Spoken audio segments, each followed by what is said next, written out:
This episode's even later than last week's. I guess you could say I'm still having some issues. This week's issues are now on the screen. This is what I, Samuel K., have read for this week. As far as comic books go, there's at least one typo in this list. Can you find it? Let's see. So this week, I want to start out by talking about Amazing Spider-Man number 2. By Nick Spencer, art by Ryan Ottley, Cliff Rathburn, and Laura Martin. Cover by Ryan Ottley and Laura Martin. There's not a whole lot to say here except that I really, really like this cover.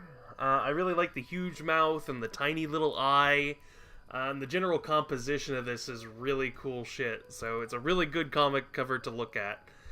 Also, I wish they would stop drawing Mary Jane with this weird dead-eyed expression that we talked about last time. It's really scary. I don't like it at all. What's this face she's making? I don't like it. Goodbye. Next up, Moon Knight number 197 by Max Bemis. Art by Jason Burrows, Guillermo Ortega, and Matt Milla, who is Matt Miller's cousin from Long Island. Cover by Becky Cloonan. Might be Matt Mia, now that I think about it. But I've never really read any Moon Knight comics, and I'm not really sure who the character is, except that he dresses like a ghost and is apparently crazy. I'm not sure. But I've been keeping an eye on when this series starts a new storyline, because I kind of want to read about him, just to see if I like him, because he's a character that I don't really know about. He's not really in any of the movies or anything, but the fact that he's got 197 issues of a comic book says to me, like, oh, maybe he's cool. I don't know. But in this storyline, Moon Knight busts into a group of sadists talking about how they're all crazy killers and murderers and stuff. It says that he's the biggest sadist of them all. And I really liked this series of panels where a guy who is a tattoo artist and piercer talks about how he got off on inflicting pain on people and then began killing people by piercing them. Without being too graphic and just using the silhouettes with the piercings coming out of them. I think that this was a really effective use of panels without being too... it's gory without being too gory, is what I liked about it. Like, it's fucking horrific, but it isn't explicitly just like blood and guts, which was really cool to me. I liked that a lot. It's really nasty, so I'll keep reading this series. We'll see where it goes. Next up, Old Man Logan, number 44 by Ed Brisson, art by Juan Ferreira, cover by Mark Deodato Jr. and Carlos Lopez. This is, first of all, an awesome cover. My introduction to Mike Deodato Jr. was with a really bad cover for the Incredible Hulk comic with Amadeus Cho. It was an awful looking cover, so I thought all of his artwork was going to be awful. But this is actually a really cool cover, and I think it illustrates really well how dangerous of a character Bullseye is, because he's able to use all these disparate things as weapons. I think that's really cool. Really cool cover. Also, the comic book itself I'm excited about because I love Wolverine, I love Bullseye, and they're still fighting. Juan Ferreira is obviously having a lot of fun drawing Bullseye killing people. He does a lot of flips and jumping around in this issue. Lots of items flying through the air and hurting people. This series of panels in particular was very fun to me, and I'm calling these my panel of the week. That last panel of Bullseye twisting his entire torso to wing those coins at that cop to kill him just shows the kind of, like, body control that a guy with no superpowers would need to throw something hard enough to kill somebody, like a bullet. Really cool posing in that last panel, so... I can't wait for more of this book. I can't wait for Bullseye to be in every comic book, because I love Bullseye. He kicks ass.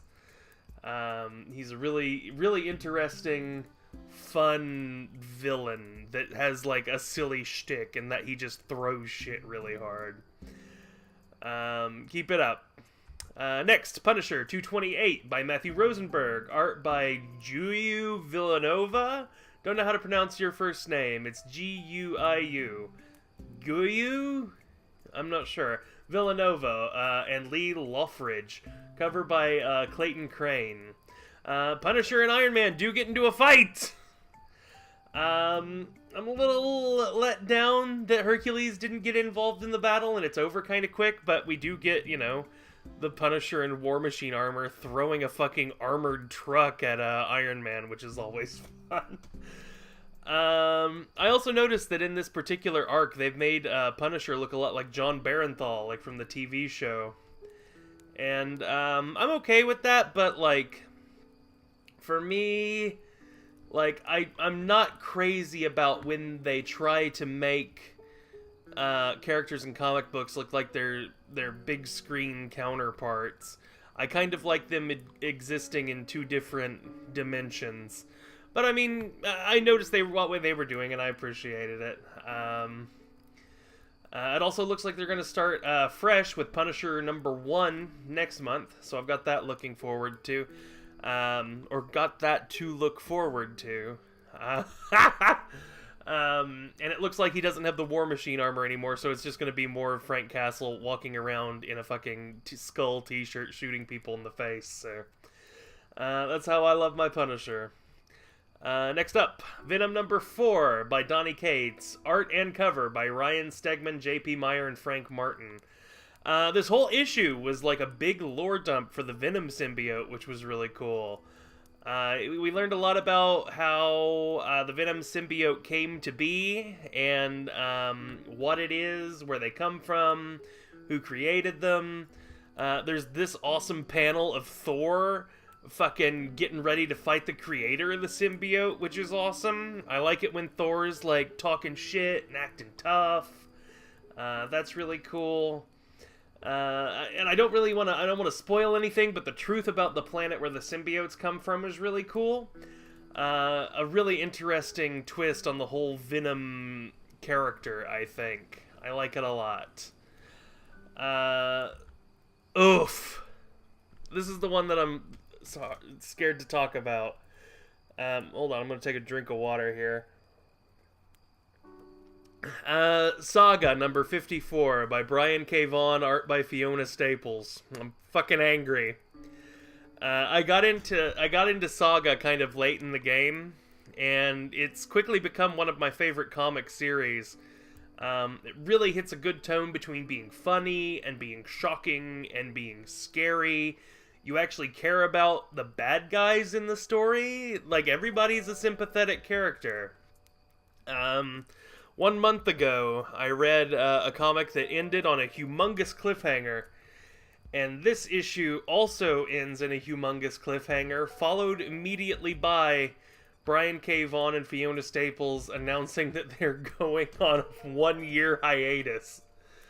I'm mostly mad at myself when I say I'm mad, because I got into this, I slept on this comic for a long time, got really into it, got really excited to read more, and now they're going away for a year. But, like, I understand they need to live their lives so that they can gain the experiences they need to make the art that they make. So I don't blame Brian K. Vaughan and Fiona Staples. I wish I could, I can't. Neither of them are even on Twitter, so I can't harass them for the next 12 months.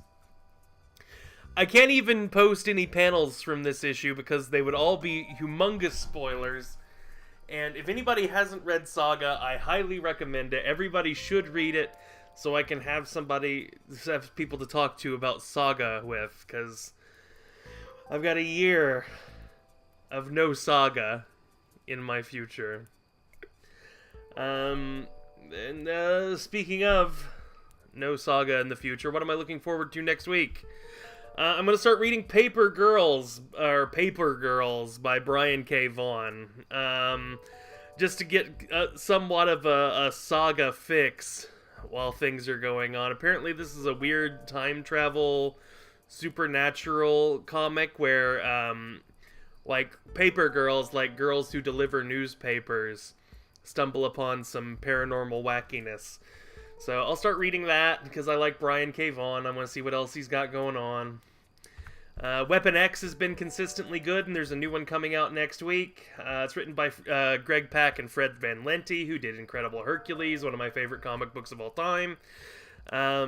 It also seems like I only really like X-Men comic books that don't have the word X-Men in the title these days, because I really love Old Man Logan and Weapon X and all those other ones, so quit calling comic books X-Men and I'll read more of them, I guess. Also, I am going to jump into Hellboy. Volume 3. Hellboy Volume 3, The Chained Coffin and Others. I've already read the first chapter and it was awesome, but I'll probably talk more about it next week. I'm also going to be reading Chew by John Layman and Rob Guillory. This premiered back in 2009 when I was reading comic books pretty heavily, and I've read the first 2-ish volumes of it, I think, when they were initially released.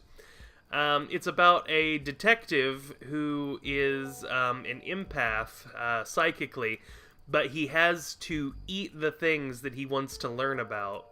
And so it's a life about how that's affected his life. Like when he eats like a beet or a pear or something, he like can tell you what tree it came from and where that tree is and things that have happened in and around that tree.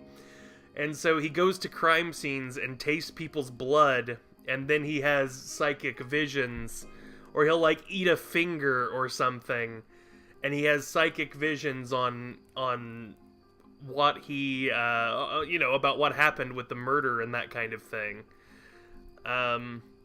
So it's a really weird, dark, violent, interesting, crazy comic, and it's really fun. So I'll probably read some more of Chew, try to get caught up on it. It's got like 12 volumes or something, so it's going to be a slow burn, so I got a lot to read there.